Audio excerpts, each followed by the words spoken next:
So Ezra, October Red Boxing.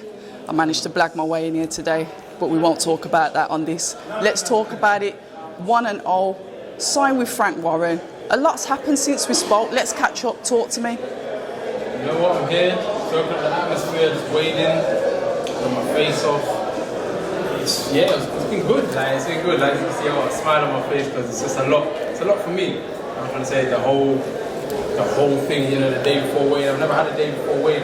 First fight, I had a weigh-in. I had to fight 2 hours later. I felt like amateur days, but now it's a bit more of a professional approach to things. So I'm basking in it. But it's good. It's good. I'm ready. On weight. Super fit. Super strong.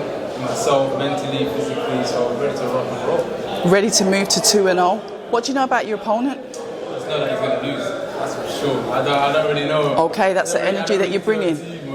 You know what? He's a southpaw, very experienced. To be honest, he's a last-minute opponent. My opponent pulled out fortunately because of a hand injury. We fought the other day. So beggars can't be choosers. Probably wanted a better opponent. No offense to my opponent, but I'm here to become a world champion. So I want to develop. But this is the developing stage that I'm at. This guy's had quite a few losses. Say 73 losses, but he's only been stopped once. So again, I had something to aim for. If I don't stop him, it's still a bonus because I didn't get to do the 4 rounds because I knocked out my first opponent. So either way, I'm going to go out and enjoy myself, get the experience, and on to the next really. Yeah, it's always lovely to get your opponent out there. We saw what happened in your first fight. Interesting, didn't last long. Do you see this one going the same way? Do you know what? I want to say no, of course. I want to go out and tell you, I'll knock you out in the first round, second round, that'll be the life. But right now, my game plan is to go out and enjoy myself. I don't want to think too much. I've got me and my team got a strategy. I'm going to stick to it. I'm not going to make things too complicated at this stage. I'm just enjoying myself. I haven't been in the ring for about 16 months. I've only been in the ring professionally once. So I'm just going to enjoy it. I'm just going to enjoy what comes to me, whatever he does. If he tries to cover up, I've got a thing for that. If he wants to be attacking, I've got a thing for that. I've been training for a long time, hard. So it'll be shown in the ring. Unfortunately, it's only 4 rounds.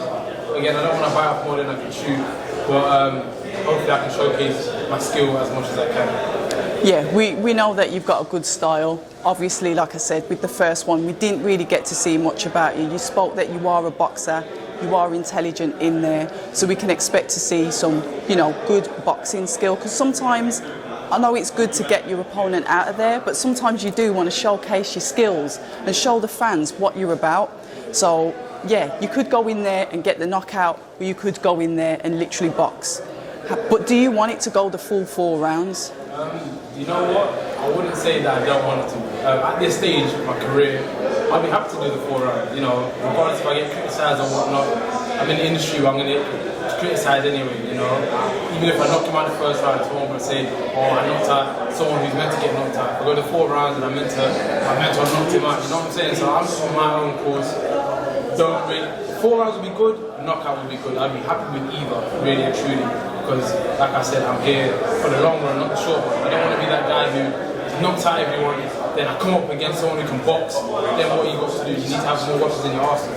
And this is the thing about fighting opponents that are too easy. We don't want to rush the fighters, but we still want to give them some work to do, because at the end of the day, it only benefits you. Because if you're fighting easy opponents all the time, you're going to get there and you might fall short because of that, or get the dodgy decisions when we really know that your opponent's won. We've seen this. We know this happens in boxing.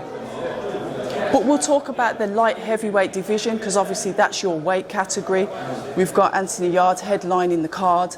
Talk to me a little bit about what you're thinking about the British light heavyweight division at the moment, because to me it's tasty. There's names out there. You're coming into this division at a really good time. But what are your thoughts on that? It's thriving. I don't think it's probably a better time for a light heavyweight to get into the scene, especially being with Frank Warren. Like I mentioned before, he's got a stable of boxers who are active, who are good, probably flying flag right now because he's so busy, doing everything right now. So, yeah, I say it's perfect for me. I'm not here to shy away. I'm here to stand up. I'm ready to stand up against any of them. When the time comes, I can test myself against them. Hopefully be for a title, whenever. But right now we're all rubbing shoulders. So we'll see who gets eliminated. And I'm going to ask you a controversial question. In the light heavyweight division, obviously the favourite person is going to be yourself. You have to back yourself. But which fighter do you look at and think, you know what? I like that person's style. I like that fighter's skill set. And I'm just going to keep it British at the moment. Normally I'd be deflecting an answer like that. But I feel like me and you connect on a bit of a... Yeah, we can talk. Level, we so can talk. I'll bless you with it. We can talk. I'll probably say, you know what? Joshua Bout. Because I can't argue with that. On top of that too, I've been following him since amateur days. I spoke to him in the amateur days, wasn't sparred him a few times. I like his persona, how he's carrying himself, and from what I see, he's developing each fight. He's in some tough fights now. He's really up there. So yeah, the Bottlex fight was beautiful. Yeah. World title next against Dimitri Bivol. So yeah, he is someone to look at, and I'm saying, you know what, I like his style because the style that improves each fight is something that you can't knock. You have to like, even if it's a style you don't like, you can see improvement there and then. He's gone to Virgil Hunt, he's gone to the States and he's trained. And he's picked up gems. You know what I'm saying? So I'm looking at what people are doing in the light heavyweight division, who's above it at the moment, and seeing what they're doing. And at one point I'll be able to implement it into my craft. So yeah, I'll have to take my hat off to Joshua Bout 100%. And we talk about that, we talk about the dedication of fighters, and sometimes I think the fans don't really appreciate the sacrifices that the fighters make to get to this stage, to move to that, even that 1-0, to get past their debut. If you was to like look at the fans and like say, you know what is one of the most pivotal things that you've learned? Even though you're young, as a fighter, you're young, you're 1-0, what is one of the most pivotal things that you've learned so far that you could pass on to maybe an amateur that's thinking about turning over pro? I would say you just got to stay true to it. Like me, one example I can give you is that I was working throughout lockdown. A lot of amateur boxers probably will stop because they don't know when you're going to fight again, etc. You just got to keep yourself motivated. Like I always say, I have a champion mindset. It didn't come overnight. I had to kind of drill it into my head, and now I carry myself. And even though, you know what I'm saying, I want to know, fight on the show now, I still feel like I'm at the start of my career. But I've gone 7 years of breath to get to just here. And this is what we don't see. Exactly that. So I would have to say, you just got to keep sticking at it. Even when you're sticking at it, and you're not getting no rewards, you don't get anything coming back. But at one point, if you believe in yourself, you believe in the path that you've taken, you've chosen, you'll be able to get to wherever you want to get to. And hence why I'm here right now. You know, I haven't came over here overnight. I didn't get a bringing from someone. You know, I had to work my way through and through to get here. And some people may even say, where I'm at is nowhere. But to me, it's where I've been wanting to be for so long. So yeah, you're right, because that overnight success isn't overnight. It's years in the making. We only see like the cream, but we don't see you rising. And that's rising through obviously the amateur, the fights, the lockdown, the letdowns, the running, the eating, the training, all of that. And to balance it with family life, everything else that goes on, and to have that, not necessarily tunnel vision, because you need to have like a panoramic view, but it's still staying focused and true to what you want to do as a fighter. It's difficult. It's a difficult journey. I say boxing's the hardest sport in the world. So it's a hard thing to just be motivated all the time. All the time. You get knocked back, so no one's going to say we're human. You know what I'm saying? We all have these experiences, but it's just how you come back from it, how you stay motivated, the people around you, if they want the best for you, if they're going to help you stay on course.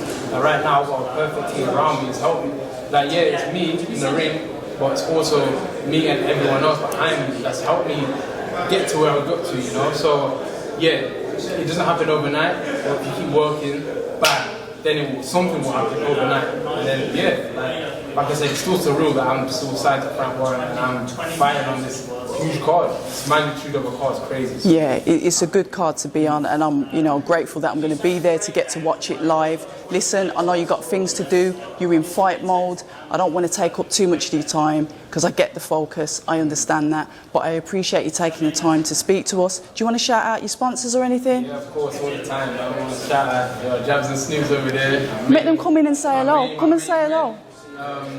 This is everyone has to come in. Come in. Don't be shy, because now you're making me look like an idiot. You got a trim on that, man. You're alright. So I'm gonna shout out LCM. Get in view. Let's get you in view. No Label Sports, of course. Super Retro Bros, Energy, Fuel, Glitch, Complex, One Bang, One Boxing, sorry, I keep getting that wrong. And everyone else who's helping me out, Costas, Ray, Julian, my mom, my partner, everyone. Wow. Everyone. Next door neighbour's dog. Everyone who supported me, Nottingham. So I'm doing it for as well in my community, my hometown. So I just want to shout out everyone who supported me. Hopefully there'll be more to come of this. This is just the beginning. This is just the beginning of Stand up Nottingham. Tell them. You know what I'm saying? I didn't even have to say it myself. You know the settings. October Red Boxing, here with no other than Ezra, the Cannon Taylor. Listen, all the best for tomorrow night, yeah? We'll speak soon. Hi, and thank you for watching October Red Boxing. Like, subscribe, and tap the bell for notifications. You can also find us on Instagram at October Red Boxing and on Twitter, October Red UK. And remember, at October Red, we stay ready.